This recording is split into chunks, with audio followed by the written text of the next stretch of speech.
ಆತ್ಮೀಯ ಕೇಳುಗರಿಗೆ ನಿಮ್ಮ ರಮಾಶ್ರೀ ನಾಡಿಗೇರ್ ಮಾಡುವ ನಮಸ್ಕಾರಗಳು. ರಮ್ಯ ಕಥಾಲೋಕಕ್ಕೆ ನಿಮಗೆಲ್ಲ ಮತ್ತೊಮ್ಮೆ ಸ್ವಾಗತ. ನೀವೀಗ ಮಾಂಗಲ್ಯ ಬಂಧನ ಧಾರಾವಾಹಿಯ 59ನೇ ಸಂಚಿಕೆಯನ್ನು ಕೇಳ್ತಾ ಇದ್ದೀರಾ. ಕಥೆ ಪ್ರಾರಂಭ ಮಾಡೋದಕ್ಕೂ ಮೊದಲು ಯಾರ್ಯಾರಿನ್ನೂ ಚಾನಲ್ನ ಸಬ್ಸ್ಕ್ರೈಬ್ ಮಾಡ್ಕೊಂಡಿಲ್ಲ ಅವರೆಲ್ಲ ದಯವಿಟ್ಟು ಚಾನಲ್ನ ಸಬ್ಸ್ಕ್ರೈಬ್ ಮಾಡ್ಕೊಳ್ಳಿ, ಕಥೆಯನ್ನು ಲೈಕ್ ಮಾಡಿ, ಶೇರ್ ಮಾಡಿ, ಪ್ರೋತ್ಸಾಹಿಸಿ. ಈಗ ಕಥೆಯ ಮುಂದಿನ ಭಾಗಕ್ಕೆ ಹೋಗೋಣ.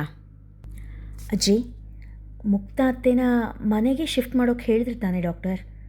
ಅದ್ರ ಬಗ್ಗೆ ಏನು ಯೋಚನೆ ಮಾಡಿದ್ರಿ? ಚಾರು ಕೇಳಿದಾಗ ಅಜಯ್ ಅಡ್ಡಡ್ಡ ತಲೆ ಆಡಿಸ್ದ. ಏನೂ ಉಪಯೋಗ ಇಲ್ಲ ಚಾರು, ಅವ್ರ ಸ್ಥಿತಿಲಿ ಒಂದು ಸಣ್ಣ ಬದಲಾವಣೆಯೂ ಇಲ್ಲ. ಇನ್ನೂ ಉಸಿರಾಡ್ತಾ ಇದ್ದಾರೆ ಅನ್ನೋ ಕಾರಣಕ್ಕೋಸ್ಕರ ಬದುಕಿದ್ದಾರೆ ಅಂತ ಹೇಳಬೇಕು ಅಷ್ಟೆ. ಹಾಗಾಗಿ ಶಿಫ್ಟ್ ಮಾಡಿಬಿಡೋಣ ಅಂದ್ಕೊಳ್ತಾ ಇದ್ದೀನಿ. ಅಭಿ ಮತ್ತು ಅಂಜು ಹತ್ರ ಇದ್ರ ಬಗ್ಗೆ ಮಾತಾಡಬೇಕು ಎಂದವನ ಕಣ್ಣಲ್ಲಿ ಸಣ್ಣ ಹನಿ ಇದ್ದಿದ್ದು ಅವನೊಳಗಿದ್ದ ಒಳ್ಳೆ ಮನಸ್ಸಿಗೆ ಸಾಕ್ಷಿಯಾಗಿತ್ತು. ಮತ್ತೆ ಮತ್ತೆ ಅದನ್ನೇ ಕೇಳ್ತಾ ಇದ್ದೀನಿ ಅಂತ ಬೇಜಾರಾಗಬೇಡ ಅಜಯ್, ಪ್ಲೀಸ್ ಇಂಡಿಯಾಕ್ಕೆ ಹೋಗೋಣ. ನನಗನ್ನಿಸ್ತಾ ಇದೆ ಅಲ್ಲಿಗೆ ಹೋದ ಮೇಲೆ ಎಲ್ಲ ಸರಿ ಹೋಗುತ್ತೆ ಅಂತ. ದಯನೀಯವಾಗಿ ಬೇಡಿಕೊಳ್ಳುವಂತೆ ಕೇಳಿದ ಚಾರುವನ್ನು ಮರುಕದಿಂದ ನೋಡಿದ ಅಜಯ್. ಅಲ್ಲಿಗೆ ಹೋದ ಮೇಲೆ ಏನಾಗ್ಬೋದು ಅನ್ನೋ ಕಲ್ಪನೆ ಇದೆಯಾ ನಿನಗೆ? ಅಪ್ಪನ ಬಂಧುಗಳ ಸಿಟ್ಟು, ಉಪೇಕ್ಷೆ ಸಹಿಸ್ಕೊಳ್ಬೇಕಾಗತ್ತೆ. ನಮ್ಮನ್ನು ಅಲ್ಲಿ ಯಾರೂ ಕೂಡ ವೆಲ್ಕಮ್ ಮಾಡೋದಕ್ಕೆ ಕಾಯ್ತಾ ಇಲ್ಲ ಚಾರು. ನಾವಲ್ಲಿ ಅನಪೇಕ್ಷಿತ ಅತಿಥಿಗಳು ಎಂದ ಬೇಸರದಿಂದ ಅವಳು ನಂಗುತ್ತಾ. ಅಜಯ್, ನೀವಲ್ಲಿಗೆ ಅತಿಥಿಗಳಲ್ಲ, ಆ ಮನೆ ಮಕ್ಕಳು. ತಪ್ಪಿರಲಿ ಒಪ್ಪಿರಲಿ, ನಿಮ್ಮ ಸ್ಥಾನ ಬದಲಾಗೋದಿಲ್ಲ. ಅಸಲಿಗೆ ನೀವು ಅಲ್ಲಿರೋದೇ ನ್ಯಾಯ ಅಂದ ಚಾರುವನ್ನು ದೀರ್ಘವಾಗಿ ನೋಡಿದ ಅಜಯ್ ನಿಟ್ಟುಸಿರು ಬಿಟ್ಟು, ಸರಿ, ಅಭಿ ಮೊದಲು ಅಲ್ಲಿ ಅಜ್ಜ ಅಜ್ಜಿಗೆ ವಿಷಯ ತಿಳಿಸ್ಲಿ, ಆಮೇಲೆ ನಾವು ಹೋಗೋ ಯೋಚನೆ ಮಾಡೋಣ ಎಂದ. ಚಾರು ಅಭಿಯ ಬಳಿ ಈ ವಿಷಯ ಮಾತನಾಡಬೇಕು ಎಂದು ಯೋಚಿಸಿದಳು. ಈ ಸಾರಿ ನನ್ನ ತಂಗಿ ಬದುಕಿನ ನಿರ್ಧಾರ ಅವಳನ್ನು ಬಿಟ್ಟು ಬೇರೆ ಯಾರೂ ಮಾಡೋ ಹಾಗಿಲ್ಲ ಅಜ್ಜಯ್ಯ. ಅವಳ ಬದುಕು ಅವಳಿಷ್ಟದ ಹಾಗೆ ನಡಿಬೇಕು, ತುಸು ಆವೇಶದಲ್ಲೇ ಹೇಳಿದ ಅನಿಲ್. ಅಂದರೆ ಅವಳ ಖುಷಿಗೋಸ್ಕರ ನಿನ್ನ ಅಪ್ಪನ ವಿರುದ್ಧ, ಅಜ್ಜಯ್ಯನ ವಿರುದ್ಧ ಕೂಡ ಹೋಗ್ತೀಯಾ? ಜೋರು ದನಿಯಲ್ಲಿ ಕೇಳಿದರು. ಹೌದಜ್ಜಯ್ಯ, ಈ ಸಾರಿ ನಾನು ಯಾರಿಗೂ ಹೆದರಲ್ಲ, ಇಟ್ಟ ಹೆಜ್ಜೆನ ಹಿಂದೆ ತೆಗೆಯೋದೂ ಇಲ್ಲ. ನೀನು ನಮ್ಮ ವಿರುದ್ಧ ಹೋದರೆ ನಿನ್ನ ಸಂಬಂಧ ಮುಗಿದು ಹೋಗುತ್ತೆ ಅಂತ ನಾನು ಹೇಳಿದ್ರೆ? ಶ್ರೀನಿವಾಸಾಚಾರ್ಯರು ಮತ್ತೆ ಕೇಳಿದರು. ಹಾಗೆ ಹೇಳಿದ್ರು ಕೂಡ ಎಂದವನ ದನಿ ನಡುಗುತ್ತಿತ್ತು. ಹಾಗಾದರೆ ಕೇಳು, ಭೂಮಿನ ಅವಳತ್ತೆ ಮಗ ಅಭಿರಾಮಂಗೆ ಕೊಟ್ಟು ಮದುವೆ ಮಾಡೋದು. ಅವಳೊಪ್ಪಿದ್ರೂ ಅಷ್ಟೇ, ಬಿಟ್ಟರೂ ಅಷ್ಟೇ, ರೇಗುವ ದನಿಯಲ್ಲೇ ಹೇಳಿದರು ಅಜ್ಜಯ್ಯ. ಅದು ಹೇಗೆ ಮದುವೆ ಮಾಡ್ತೀರಾ ಅಂತ ನಾನು ನೋಡ್ತೀನಿ ಎಂದವ ಒಂದು ಸೆಕೆಂಡ್ ತಡೆದು, ಹುಡುಗ ಯಾರು ಅಂದ್ರಿ ಎಂದು ಗೊಂದಲದಲ್ಲೇ ಕೇಳಿದ. ಭೂಮಿ, ಅಜ್ಜಯ್ಯ ಇಬ್ಬರು ಜೋರಾಗಿ ನಕ್ಕರು. ಇಷ್ಟು ಹೊತ್ತು ಅವರಿಬ್ಬರ ವಾದ ವಿವಾದ ಕೇಳುತ್ತಾ ಹನಿಗಣ್ಣಾಗಿದ್ದ ಭಾಮ ಕೂಡ ನೆಮ್ಮದಿಯ ನಿಟ್ಟುಸಿರು ಬಿಟ್ಟು ನಕ್ಕರು. ಅಂದರೆ ಅಜ್ಜ, ಅಭಿ ಬಗ್ಗೆ ನಿಮಗೆ ಗೊತ್ತಾ ಎಂದಾಗ ಹೌದು ಎಂಬಂತೆ ತಲೆಯಾಡಿಸಿದರು. ಸಣ್ಣ ದನಿಯಲ್ಲಿ, ಅವನು ಯಾರ ಮಗ ಅಂತಾನೂ ಗೊತ್ತಾ ಎಂದು ಕೇಳಿದ. ಗೊತ್ತೋ, ನನಗೆಲ್ಲ ಗೊತ್ತು. ನಾನು 3 ಹೊತ್ತು ಕೋಣೆಲೇ ಇರ್ತೀನಿ, ನನಗೇನು ಗೊತ್ತಾಗಲ್ಲ ಅಂತ ಅಂದ್ಕೊಂಡಿದ್ದೀರಾ? ನಂಗೆ ಗೊತ್ತಿದೆ ಅವನು ಕೋದಂಡ ಹಾಗೂ ಮುಕ್ತನ ಮಗ ಅಂತ.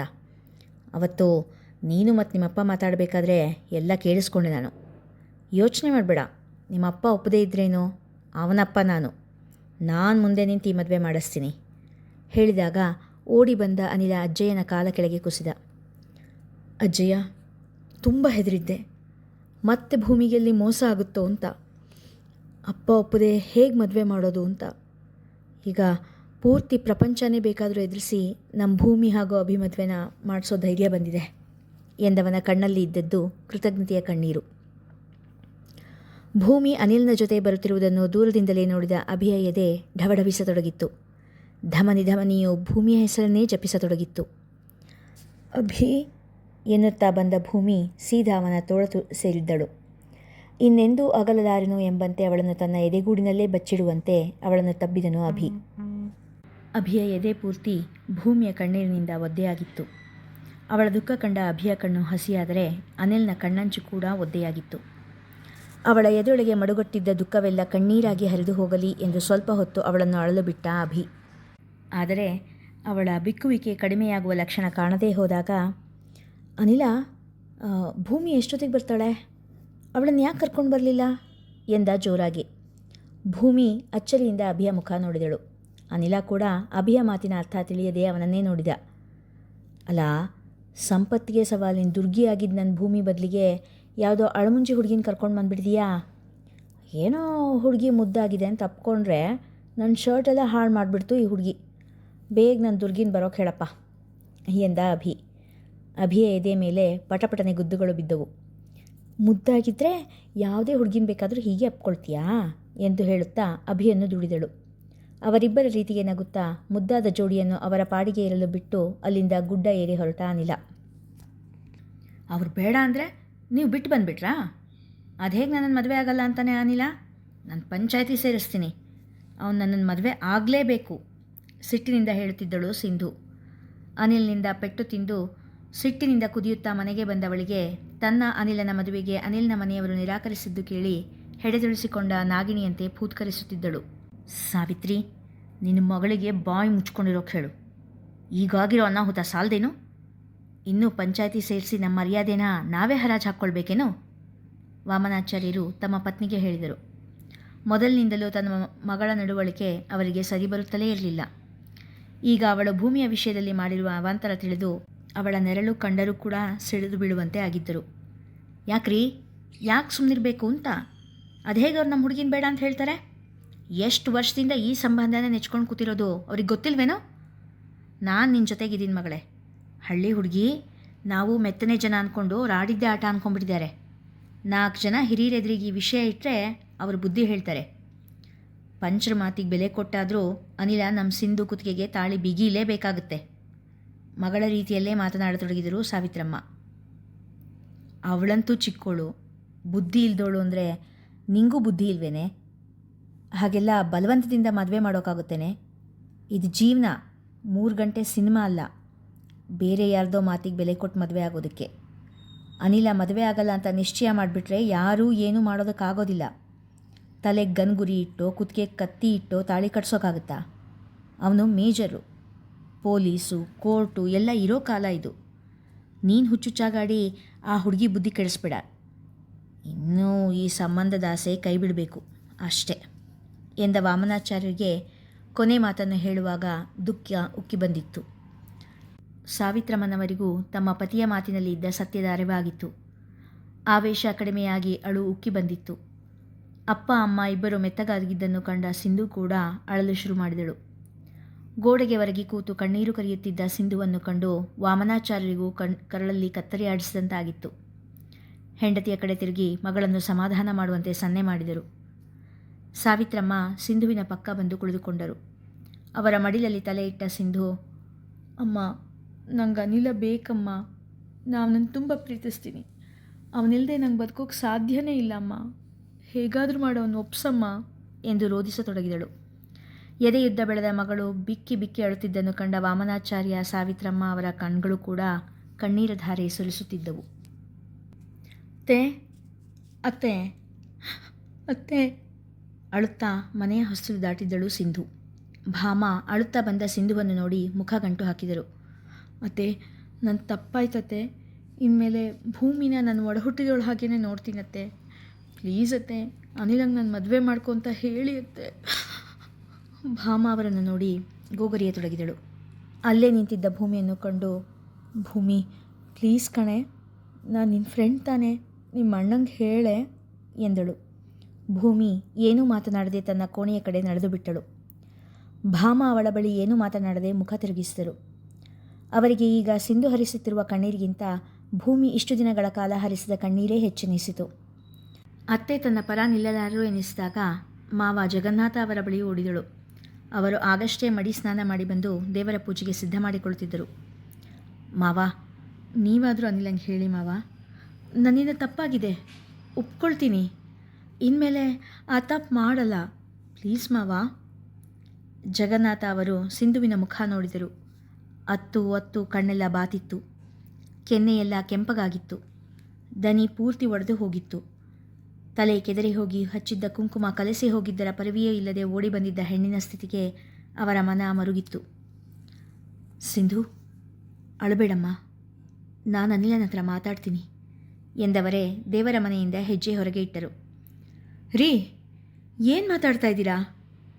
ಭಾಮ ಜಗನ್ನಾಥ್ ಅವರ ಕಡೆ ನೋಡುತ್ತಾ ಕೇಳಿದಾಗ, ಭಾಮ, ಆ ಮಗುನ ಸ್ಥಿತಿ ನೋಡೆ, ನಮ್ಮ ಅನಿಲನ್ನು ಎಷ್ಟು ಹಚ್ಕೊಂಡಿದೆ. ಇನ್ಮೇಲೆ ತಪ್ಪು ಮಾಡಲ್ಲ ಅಂತ ಹೇಳ್ತಿದ್ದಾಳಲ್ಲ, ಅಂದರೆ ಅವಳು ಮಾಡಿದ್ದು ಸರಿ ಅಂತೀರಾ? ಸರಿಯಲ್ಲ, ಆದರೆ ಶಿಕ್ಷೆ ಕೊಡೋನ್ಗಿಂತನೂ ಕ್ಷಮೆ ಕೊಡೋನು ದೊಡ್ಡೋನ್ ಕಣೆ. ಒಂದು ಸರಿ ಆ ಮಗು ಮುಖ ನೋಡು. ನಮ್ಮ ಭೂಮಿನೇ ಹೀಗೆ ಬಂದು ನಿಂತರೆ ಎಷ್ಟು ಸಂಕಟ ಆಗುತ್ತೆ ಅನ್ನೋದನ್ನು ಯೋಚನೆ ಮಾಡು. ಕ್ಷಮಿಸೋದು ದೇವ್ಗುಣ ಕಣಮ್ಮ ಎಂದರು. ಇಲ್ಲ ರೀ, ನನಗೆ ಭೂಮಿ ಹೀಗೆ ಅಳ್ತಾ ನಿಂತಿದ್ರೆ ಅನ್ನೋ ಯೋಚನೆ ಬರ್ತಾ ಇಲ್ಲ. ಈ ಮನೆ ಹಾಳಿ ಭೂಮಿನ ಎಂಥ ಸ್ಥಿತಿಲಿ ಅವ್ರ ಅತ್ತೆ ಮನೆಗೆ ಅಟ್ಟೋಕೆ ನೋಡಿದ್ಲು ಅನ್ನೋ ಯೋಚನೆ ಬರ್ತಾ ಇದೆ. ನಾವು ಹಿರಿಯರಾಗಿ ಬದುಕಿದ್ದು ಮತ್ತು ಇವಳು ಈ ಮನೇಲಿ ಏನೂ ಹಕ್ಕಿಲ್ಲದೆ ಇದ್ದಾಗಲೇ ಎಂಥ ಅನಾಹುತದ ಹೆಜ್ಜೆ ಇಟ್ಟಿದ್ದಾಳೆ. ನಾಳೆ ನಾವು ಕಾಲ ಆದಮೇಲೆ ಇವಳೇ ಈ ಮನೆ ಯಜಮಾನಿ. ಆಗ ನಮ್ಮ ಭೂಮಿ ಗತಿ ಏನೋ ಅನ್ನೋ ಯೋಚನೆ ಬರ್ತಿದೆ ಎಂದರು ಕೋಪದಿಂದ.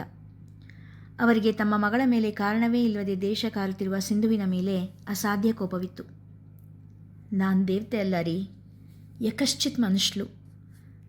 ನನಗೆ ನನ್ನ ಭೂಮಿ ಕಣ್ಣೀರಿಗೆ ಕಾರಣ ಆಗಿರೋ ಈ ಹೆಣ್ಣನ್ನು ಕ್ಷಮಿಸೋಷ್ಟು ದೊಡ್ಡ ಗುಣ ಇಲ್ಲ ಎಂದರು ಖಾರವಾಗಿ. ಅಷ್ಟರಲ್ಲೇ ಅನಿಲ ಕೂಡ ಅಲ್ಲಿಗೆ ಬಂದಿದ್ದ. ಅನಿಲ, ನನ್ನ ತಪ್ಪಾಗಿದೆ ಕಣೋ, ಇನ್ಮೇಲೆ ಇಂಥ ತಪ್ಪು ಮಾಡಲ್ಲ. ನನ್ನ ಕೈ ಬಿಡಬೇಡ. ನಿಂಗೆ ನನ್ನ ಮೇಲೆ ಒಂಚೂರು ಪ್ರೀತಿನೇ ಇಲ್ವಾ? ನಾನು ನಿನ್ನನ್ನು ನನ್ನ ಜೀವಕ್ಕಿಂತ ಹೆಚ್ಚು ಪ್ರೀತಿಸ್ತೀನಿ ಅನಿಲ. ನೀನಿಲ್ಲದೆ ಬದುಕೋದಕ್ಕಾಗೋದೇ ಇಲ್ಲ ನನಗೆ. ಬೇಕಾದರೆ ನಿನ್ನ ಮನಸ್ಸಿಗೆ ತೃಪ್ತಿ ಆಗೋಂಗಿದ್ರೆ 2 ಏಟು ಹೊಡೆದು ಬಿಡು, ಆದರೆ ನನ್ನ ಮದುವೆ ಆಗಲ್ಲ ಅಂತ ಮಾತ್ರ ಹೇಳಬೇಡ. ಇಲ್ಲೇ ಈ ಮನೇಲಿ ಯಾವುದಾದ್ರೂ ಮೂಲೆಯಲ್ಲಿ ಬಿದ್ದಿರ್ತೀನಿ. ಪ್ಲೀಸ್ ಅನಿಲ, ಯಾವತ್ತಿದ್ರೂ ನಾನೇ ನಿನ್ನ ಹೆಂಡತಿ ಆಗಬೇಕು. ಕಲ್ಲು ಕರಗುವಂತೆ ಅಳುತ್ತಿದ್ದಳು ಸಿಂಧು. ಅನಿಲ, ಹೆಣ್ಣಿನ ಕಣ್ಣೀರು ಕುಲವನ್ನೇ ನಾಶ ಮಾಡಿಬಿಡುತ್ತಪ್ಪ. ಅವಳಿಗೆ ತನ್ನ ತಪ್ಪು ಗೊತ್ತಾಗಿದೆ. ಇನ್ಮೇಲಂತ ತಪ್ಪು ಮಾಡಲ್ಲ ಅಂತಿದ್ದಾಳಲ್ಲ, ಅವಳಿಗೆ ತಪ್ಪು ತಿದ್ಕೊಳ್ಳೋದಕ್ಕೆ ಅವಕಾಶ ಮಾಡಿಕೊಡ್ಬೇಕಲ್ವಾ ಎಂದರು ಜಗನ್ನಾಥ. ಅನಿಲ ಸಿಂಧುವಿನ ಮುಖವನ್ನೇ ನೋಡಿದ. ಚಿಕ್ಕಂದಿನಿಂದ ತನ್ನ ಹಿಂದೆಯೇ ಅನಿಲ ಅನಿಲ ಎಂದು ಅಲಿಯುತ್ತಿದ್ದ ಮುದ್ದು ಹುಡುಗಿಯ ನೆನಪಾಯಿತು. ಯಾವಾಗಲೂ ಹೊಸ ಹೂವಿನಿಂದ ನಳನಳಿಸುತ್ತಾ ಇದ್ದವಳು ಇಂದು ಬೆಂಕಿಯ ಮುಂದೆ ಇದ್ದ ಹೂವಿನಂತೆ ಬಾಡಿ ಹೋಗಿದ್ದಳು. ಅವಳನ್ನು ಕಂಡು ಅನಿಲ್ನಿಗೂ ಅಯ್ಯೋ ಎನಿಸಿತು. ಇಲ್ಲಿಗೆ ಇಂದಿನ ಸಂಚಿಕೆ ಮುಗಿಯಿತು. ಮುಂದಿನ ಕಥೆ ಮುಂದಿನ ಸಂಚಿಕೆಯಲ್ಲಿ. ಸಿಂಧು ನಿಜವಾಗಿಯೂ ತನ್ನ ತಪ್ಪು ತಿಳ್ಕೊಂಡಿರ್ಬೋದೇ? ಅನಿಲ ಸಿಂಧುವನ್ನು ಕ್ಷಮಿಸಿ ಮದುವೆ ಆಗ್ಬೋದೇ? ಮದುವೆ ಆದರೆ ಚೆನ್ನಾಗಿ ಬಾಳ್ತಾರಿಯೇ? ನಿಮಗೇನು ಅನಿಸುತ್ತೆ? ಮುಕ್ತವಾಗಿ ನಿಮ್ಮ ಅಭಿಪ್ರಾಯಗಳನ್ನು ಕಮೆಂಟ್ ಸೆಕ್ಷನ್ನಲ್ಲಿ ತಿಳಿಸಿ. ಕಥೆ ಇಷ್ಟವಾಗಿದ್ದರೆ ಹೆಚ್ಚು ಹೆಚ್ಚು ಜನರಿಗೆ ಶೇರ್ ಮಾಡಿ, ಲೈಕ್ ಮಾಡಿ, ಪ್ರೋತ್ಸಾಹಿಸಿ. ಧನ್ಯವಾದಗಳು.